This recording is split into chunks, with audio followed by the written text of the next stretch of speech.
Same यही सोच हिंदुओं में है कि कुंभ के मेले में जाकर नहा लो, पाक हो जाओगे। तो मैंने पढ़ा है कुंभ के मेले का चर्चा वेदों में नहीं, ऋग्वेद में नहीं, यजुर्वेद में नहीं, सामवेद में नहीं, अथर्ववेद में नहीं, रामायण महाभारत गीता पुराण उपनिषद वगैरह वगैरह किसी में नहीं। सिर्फ लफ्ज कुंभ ऋग्वेद में एक मंत्र में आया है, विभेदा गिरिमम नवमिन्नी कुंभा का मतलब भगवान इंद्र इंसानों के लिए पानी जमा करते हैं, वही भगवान इंद्र पहाड़ों को कुंभा के तरह तोड़कर, कुंभा मतलब घड़े की तरह तोड़कर पानी को लोगों के लिए जमा करते हैं। यहाँ ऋग्वेद में जो लफ्ज कुंभा इस्तेमाल हुआ है वो मेले के लिए नहीं, वो प्रयागराज के लिए नहीं, वो घड़े के लिए इस्तेमाल हुआ। सिर्फ ऋग्वेद के 10वें मंडल के 90वां यानी 90 सूक्त के 7वें मंत्र में ये लफ्ज मौजूद है, विभेदा गिरिमम नवमिन्नी कुंभा के परमात्मा इंद्रजीत घड़े को, पहाड़ों को घड़े के तरह तोड़ तोड़ कर लोगों के लिए पानी लाते हैं। वरना वेदों में कुंभ मेले का चर्चा नहीं है, ऋग्वेद में नहीं है, सामवेद में नहीं है, अथर्ववेद में नहीं है, रामायण में नहीं है, महाभारत में नहीं है, कहीं पर भी नहीं है। तो फिर हिंदू भाई क्यों मनाते हैं? हाँ, पौराणिक कथाओं में है। पौराणिक कथा मतलब पुराने किस्से में है, पुराने किस्से में है। कैसा पहले लोग मानते थे, हम भी मानते हैं। इस्लाम में और हिंदू भाइयों के त्योहार में यही फर्क है। मुसलमानों का हर त्योहार कुरान और हदीस में है, ईद नबी की सुन्नत में है, ईद उल अजहा कुरान में है, और भी जो दूसरे इबादत जो त्योहार मुसलमानों में 2 ही बड़े त्योहार हैं, एक ईद और एक ईद उल अजहा जिसको ईदैन बोलते। तीसरा कोई त्योहार मुसलमानों के अंदर नहीं है। छोटे छोटे इबादत हैं। मुसलमान हज करने जाएगा तो हज का चर्चा कुरान करीम के अंदर है, वतिमुल हज वल उम्रत लिल्लाह, अल्लाह के लिए हज करो, उसको मुकम्मल करो। और यह हज हर किसी पर फर्ज नहीं है, बल्कि जिनको अल्लाह ने दौलत दी है और वही हज करने के लिए जा सकता है। गरीब आदमी पर हज फर्ज नहीं है, और फिर मिडिल तबके के ऊपर हज फर्ज नहीं है, बीमार पर हज फर्ज नहीं है, कमजोर है उस पर नहीं है, उसके लिए कंडीशन है। कुरान में है तो मुसलमान अमल करता। हिंदू भाइयों में कुंभ के मेले का वजूद नहीं है, वेदों में पौराणिक कथाओं में है। बहरे कैफ उनका अकीदा, उनका कॉन्सेप्ट है, हम उसको छेड़छाड़ नहीं करेंगे। लेकिन इतनी बात जरूर बताते, मुसलमानों से भी हिंदुओं से भी, मेरे हिंदू भाइयों, कुंभ के मेले में अगर पूरे 45 दिन तक गंगा में खड़े होकर नहाओगे तो परमात्मा उन्हीं गुनाहों को माफ करेगा जो गुनाह तुमने, परमात्मा का जो ऑर्डर था, परमात्मा ने कहा कि झूठ मत बोलना, लेकिन कोई आदमी झूठ बोलता है तो परमात्मा माफ कर देगा। हो सकता परमात्मा ने कहा कि तुम गुस्से के ऊपर कंट्रोल करो, अहिंसा सत्यम, सदा सत्य बोलो, और अहिंसा जुल्म मत करो, क्रोध त्याग, गुस्से के ऊपर थूक दो, परमात्मा कहता है। लेकिन अगर कोई आदमी गुस्सा करता, कोई आदमी किसी ईश्वर की बात नहीं मानता, तो ईश्वर उसको माफ कर देगा। लेकिन अगर कोई आदमी जमीन पर किसी को मारता, किसी का मर्डर करता, किसी बेटी की इज्जत लूटता, या किसी को गाली देता, या किसी की जमीन हड़प करता, या किसी पर नाजायज मुकदमा करता, या किसी पर जुल्म ज़्यादती करता, 45 दिन तक भी कुंभ में खड़े रहोगे, गंगा में स्नान करोगे तो पवित्र नहीं हो सकते। जैसे इस्लाम में अगर मुसलमान किसी की नाजायज जमीन पर कब्जा कर लेता, किसी का रुपए बेईमानी कर लेता, या किसी को थप्पड़ मार देता, या किसी को जुबान से तकलीफ पहुंचाता, या किसी को बुरा भला कहता, या किसी के ऊपर बिना बात के जुल्म करता, कोई पैसा वाला गरीब के ऊपर जुल्म करता, तो वह हज करने भी जाएगा, बल्कि हज में काबतुल्लाह के खिलाफ को पकड़ कर भी कहेगा कि रब मेरी गलती माफ कर दे, अल्लाह मैंने फला की जमीन हड़प कर ली है, अल्लाह मेरा इस गुनाह को माफ कर दे। रब कहेगा कि नहीं माफ कर सकता। आदमी अल्लाह अपने हक को माफ कर सकता। अल्लाह का हक क्या है? आपने नमाज नहीं पढ़ी, कभी दुआ करोगे तो अल्लाह माफ कर सकता। आपने ज़कात नहीं दी, कभी आप माफी मांगोगे तो अल्लाह माफ कर सकता। आपने रोजा नहीं रखा, कभी अल्लाह से माफी मांगोगे, रोगे, इस्तिग़फ़ार करोगे तो अल्लाह माफ कर सकता। लेकिन अगर किसी पर जुल्म किया, किसी की जमीन हड़प ली, तो जिसकी जमीन पर नाजायज कब्जा किया है, कल क़यामत के उसकी जमीन का बदला देना पड़ेगा। पूरी जिंदगी हज करके कोई मुसलमान आ जाए, अल्लाह तबारक व तआला उसके हज की वजह से उसकी जमीन पर नाजायज कब्जा करने वाले गुनाह को माफ नहीं कर सकता। सेम यही कंसेप्ट है। लोग समझते हैं कि हज करने चले जाएंगे, जो सूद खा रहे हैं माफ कर देगा रब। नहीं, सूद में गरीब का खून चूसा जाता है। जैसे आजकल बंधन बैंक वाला आप लोगों का खून चूस रहा। सामने वाला ताकतवर था क्या? सामने वाला ताकतवर नहीं था। पता है कितने लोगों की तादाद थी? उधर तो इसराइल का वो एकदम एक से एक टेक्नोलॉजी वाले हथियार, और इधर फलस्तीन के अंदर में सिर्फ 5000 नौजवान, 5000 लोग, उनमें नौजवान। उन 5000 नौजवानों ने सर पे कफन बांध कर, एक हाथ में कुरान को लेकर, दूसरे हाथ में तलवार लेकर जालिम इसराइल का मुकाबला किया। 466 दिन लगे, कोई बात नहीं। 80,000 लोग शहीद हुए, कोई बात नहीं। लेकिन इसराइल के गुरूर को तोड़ा। वो जो मुतकब्बिर था उसके ईगो को तोड़ा और उसको नाक रगड़ने पर मजबूर किया। 466 दिन के बाद इसराइल को एहसास हुआ कि हम गजा पट्टी के, हम हमास के नौजवानों से मुकाबला नहीं जीत सकते। क्यों? कौन सी ताकत थी इनके पास? उनके पास तो 5 लाख से ज्यादा आर्मी, और इनके पास हमारे सिर्फ 5000 नौजवान। उनके पास आयरन डोम था, इन 5000 नौजवानों के पास तो कोई टेक्नोलॉजी वाला हथियार नहीं था। लेकिन इनके पास कुरान था, इनके पास नमाज थी, इनके पास तहज्जुद की नमाज थी, इनके पास अल्लाह का तस्बीह थी, इनके पास कुरान का जिक्र था, इनके पास नबी की सुन्नत थी। और इसराइल के पास टेक्नोलॉजी, उसके पास कंप्यूटर, उसके पास सोशल मीडिया, उसके पास मोबाइल, उसके बावजूद भी वो जंग नहीं जीतता है। जंग कौन जीतता है? जंग जीतता है हमास का नौजवान। क्यों? क्योंकि वह हमास का नौजवान अल्लाह के नेक बंदे थे, हमारे और आपके तरह नहीं कि रातों को लेटे हैं तो 2-2 बजे रात तक सोशल मीडिया में, मोबाइल में देखते हैं फिल्में। सलमान खान, शाहरुख खान, आमिर खान, ऋतिक रोशन, जावेद कपूर, फला कपूर, फला हीरोइन, फला हीरो, कौन सी वेब सीरीज ने कितना कमाया, कौन सी फिल्म ने कितना बिजनेस किया, ये सब नहीं देखते। 2-2 बजे रात तक हमारा जवान यही देखता। 2-2 बजे रात तक हमारे नौजवान फेसबुक में रील देखता। 2-2 बजे रात तक इंस्टाग्राम के अंदर पिक्चरें देखता।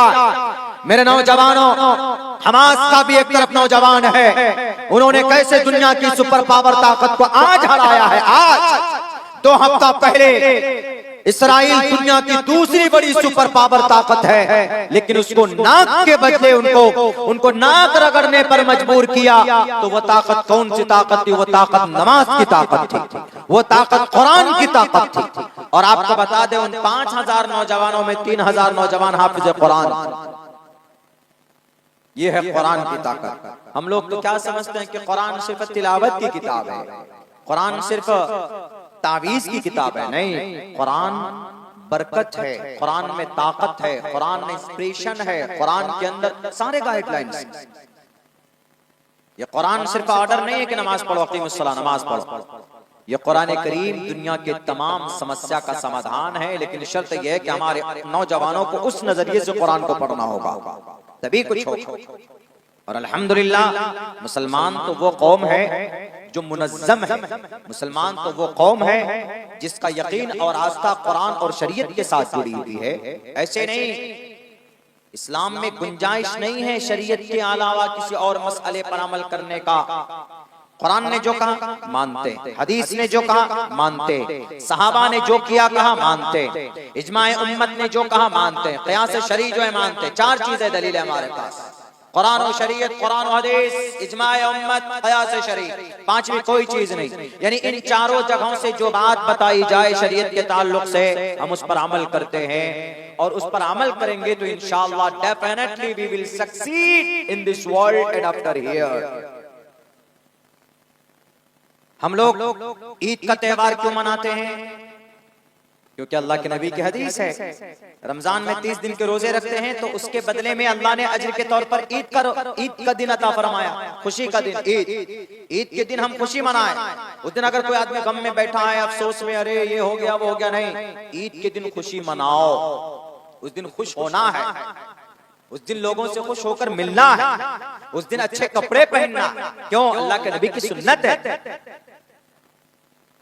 कुर्बानी ईद उल अजहा, उस दिन कुर्बानी देंगे। उस दिन दूसरा कोई अमल नहीं, कोई दूसरा काम नहीं करेंगे नफली। हाँ, नमाज पढ़ेंगे, जो फर्ज है वो पढ़ेंगे। अब ईद के दिन आदमी कोई दूसरा काम शुरू कर दिया कि नहीं हम ये काम कर लेंगे हमको सवाब मिलेगा, नहीं। इस्लाम की यही शनाख्त है, जो अल्लाह ने कहा हम वो करेंगे। अल्लाह ने मगरिब में 3 रकात नमाज पढ़ने की परमिशन दी है। मेरे नबी ने बताया तो 3 ही पढ़ेंगे, 4 नहीं पढ़ सकते। फजर में 2 ही रकात फर्ज है तो 2 ही फर्ज पढ़ेंगे, 4 नहीं पढ़ सकते। बिलमुकाबिल और दूसरे धर्म में इसका उल्टा होता है। मिसाल के तौर पर अभी उत्तर प्रदेश में देखेंगे आप, कुंभ का मेला लगा होगा उत्तर प्रदेश में। अभी 3 दिन पहले की बात है, एक जगह प्रोग्राम में हम थे, वहां पर हमको भेजकर एक पर्चे में लिख करके भेजा, हालांकि इससे पहले भी हम बयान कर चुके हैं। हमको लिख करके भेजा कि मौलाना ये जो 40-45 दिन का कुंभ का मेला चल रहा उत्तर प्रदेश में, कल भगदड़ हुई, उसमें 80 लोग मर गए। 80 लोग। मीडिया वाला नहीं दिखाएगा, बेईमान सब नालायक से पैसा खा खा करके अपने ईमान को बेच लिया। सही आंकड़ा नहीं बताते, कहते हैं कि 8-9-10 लोग मरे, तकरीबन 80 प्लस मरे कुंभ के मेले में।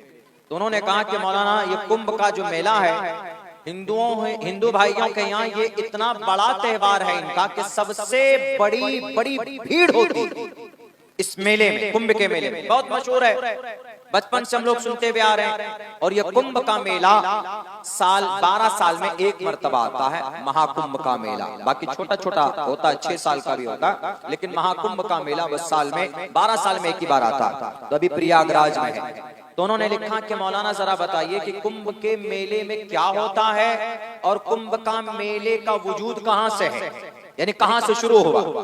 वेदों में है, ऋग्वेद में, यजुर्वेद में, सामवेद में, अथर्ववेद में, रामायण में, महाभारत में, गीता में।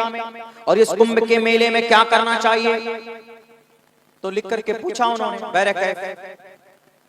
तो हमने जब इसकी तहकीक की, पहले से नहीं मालूम था, जब हमने इसके ऊपर तहकीक की, हमने इसके ऊपर रिसर्च किया, तो हम इस नतीजे पर पहुंचे हैं कि जो कुंभ का मेला है, ये कुंभ का मेला भारत के अंदर 4 शहर में इसको मनाया जाता है। 4 ही शहर में, 5वें शहर में नहीं मना सकते।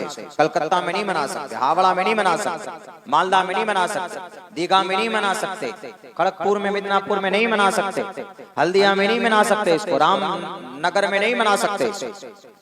ये मनाया जाएगा सिर्फ 4 शहर, एक प्रयागराज में, दूसरा हरिद्वार में, तीसरा नासिक में, चौथा उज्जैन मध्य प्रदेश में, नासिक महाराष्ट्र में, हरिद्वार उत्तराखंड में, प्रयागराज जिसको इलाहाबाद बोलते, इलाहाबाद असल में अल्लाहाबाद था, उसको योगी आदित्यनाथ जी लाल बुझक्कर ने बदल दिया, उसका नाम रख दिया प्रयागराज।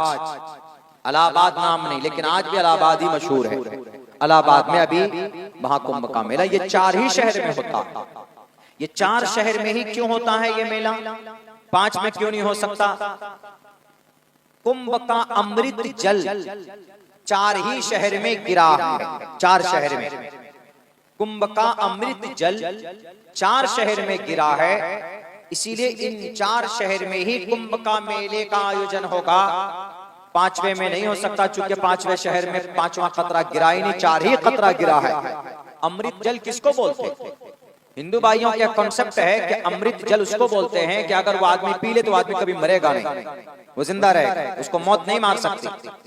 यह अकीदा इस्लाम में जायज नहीं है और ऐसा इंसान की अकल में भी नहीं आ सकती।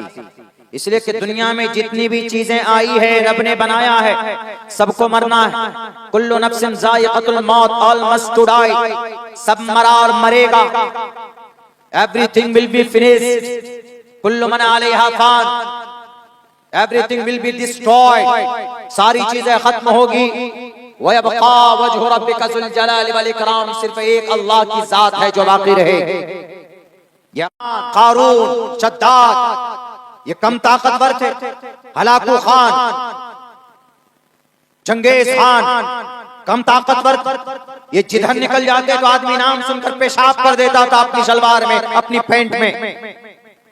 क्या ये जिंदा रहे? नहीं, सब मरे। करीब के जमाने में हिटलर 6 करोड़ यहूदियों को मारने वाला जिंदा रहा, वो भी मरा, सबको मरना है। तो इससे पता चलता है कि जिंदा रहने वाली तसव्वुर गलत है। कोई अमृत नहीं होता, कोई अमृत जल नहीं होता। लेकिन कॉन्सेप्ट है, इंसान ने मान लिया है, चला आ रहा है, सिस्टम में बोला जा रहा है। बैरक तो अमृत जल 4 शहर में गिरा है। ये 4 शहर में गिरा कैसे, कहां से गिरा? हिंदू भाइयों का कॉन्सेप्ट है, चूंकि मैं इसको इस्लाम से जोड़ूंगा अभी, इसीलिए मैं इस वाकये को तफसील से बता रहा हूं, ताकि आप लोगों को नहीं मालूम है तो जानकारी हो जाए। हिंदू भाइयों के यहाँ जो भगवान है, ईश्वर है, एक पानी बरसाने वाला, पानी का खुदा। हिंदू भाइयों के खुदा अलग अलग होता है। पैदा करने वाला खुदा ब्रह्मा होता है, पालने वाला विष्णु होता है, मारने वाला शिव होता है, और आत्मा निकालने वाला यमराज होता है। यमरूपम भयंकरम पापिष्ठास्ते परम शांति यमरूपम भयंकरम, एक मंत्र भी इसके ऊपर। यमराज होता है आत्मा निकालने वाला, वो भी परमात्मा है, देवता होता। और पानी बरसाने वाला देवता कौन? इंद्रजीत। उसी से इंद्रधनुष है, जो आसमान में बादल में देखते हैं, बारिश के मौसम में लाल पीला नीला होता है, उसको इंद्रधनुष बोलते हैं। इंद्रजीत, बादशाह इंद्रजीत, परमात्मा इंद्रजीत। कहा जाता कि किसी जमाने में देवता और राक्षस में लड़ाई हुई, यानी अच्छे और बुरे इंसान में लड़ाई हुई, इस बात को लेकर कि अमृत जल जो समंदर में पैदा हुआ, उस अमृत जल को कौन पिएगा? यानी अब हर कोई चाहेगा कि अमृत मैं पीऊं, मुझे जिंदा रहना, मुझे मौत से नहीं, मुझे मरना नहीं है। तो देवता में लड़ाई हुई, राक्षस में लड़ाई हो गई, इस बात को लेकर कि भाई समंदर से जो अमृत जल निकला है कुंभ में, कुंभ का मतलब कच्चा घड़ा, कुंभ का मतलब कुंभ का मेला नहीं, कुंभ का मतलब कच्चा घड़ा, कच्चे घड़े में पानी जो निकला अमृत जल समंदर से, वो अमृत जल दोनों में लड़ाई होने लगी, नेक और बुरे आदमी, राक्षस में और देवता में। राक्षस सोचते थे कि ये अमृत जल हम पी लें, देवता चाहते थे कि हम पी लें। इन दोनों में लड़ाई हुई। कितने दिन तक? 12 साल तक लड़ाई हुई इस अमृत जल को हासिल करने के लिए, इस अमृत जल को प्राप्त करने के लिए। उसके बाद होता यह है, ज़ैंथ जो इंद्रजीत भगवान देवता के बेटे हैं, उन्होंने काम यह किया कि इस घड़े को लेकर ये आसमान में चले गए, जहां लड़ाई हो रही थी, जंग हो रही थी। ये आसमान में जब जा रहे थे तो वहीं पर छीना झपटी में उस कुंभ के घड़े से, उस कुंभ घड़े से छीनने में जो कतरा अमृत का गिरा, वो 4 शहर में गिरा। एक प्रयागराज में गिरा, एक नासिक में गिरा, एक हरिद्वार में गिरा, एक उज्जैन में गिरा। तो इसीलिए हिंदू भाई महाकुंभ का मेला इन्हीं 4 जगहों पर मनाते हैं। और महाकुंभ में क्या होता है? नहाना होता है। सबसे बड़ा काम इस मेले में नहाना। कुंभ के मेले में बोलते हैं अरे कुंभ में नहा के आया हूं, यानी जो आदमी उस अमृत जल गिरा है जहां, वहां नहा लेगा तो उसके सारे पाप धुल जाएंगे। ये अकीदा है, ये कॉन्सेप्ट है। और ये 4 अमृत जल 4 जगह में गिरा है, तो इन्हीं 4 जगहों के ऊपर में महाकुंभ का मेला लगता है। 5वें किसी दूसरे शहर में नहीं लग सकता। ये कुंभ के मेले की शॉर्टकट में मैंने हिस्ट्री आपके सामने पेश की। लेकिन हमने ये भी कहा, क्या ऐसा हो सकता है कि आदमी बड़ा बड़ा पाप करे, आदमी डकैती डाले, आदमी किसी की जमीन पर कब्जा कर ले, आदमी किसी का पैसा बेईमानी कर ले, आदमी किसी को बुरा भला कहे, किसी को गाली दे दे, किसी का मर्डर कर देगा, जाकर कुंभ के मेले में नहा लेगा, पाप धुल जाएगा? नहीं धुल सकता। ऐसे इस्लाम में, हम मुसलमानों में क्या अकीदा है? अरे ऐसा है, बहुत लोग बोलते हैं कि बहुत पैसा कमाए आप, चलो हज तो कर लो। वो ये सोचता है कि हज करके अगर कोई आता है तो ऐसे धुल के आता है गुनाह से, जैसे माँ के पेट से बच्चे मासूम बनकर निकलते हैं। माँ के पेट से किसी बच्चे का जन्म होता है तो मासूम होता, कोई गुनाह नहीं होता। तो ऐसे ही हम मुसलमानों में भी यह अकीदा राइज है कि जब कोई मुसलमान हज करने जाता है तो वो गुनहगार होता, लेकिन जब हज करके आता है तो पाक पवित्र होकर आता है। गलत, यह अकीदा गलत। क्या ऐसा हो सकता है? सेम यही सोच हिंदुओं में है कि कुंभ के मेले में जाकर नहा लो, पाक हो जाओगे।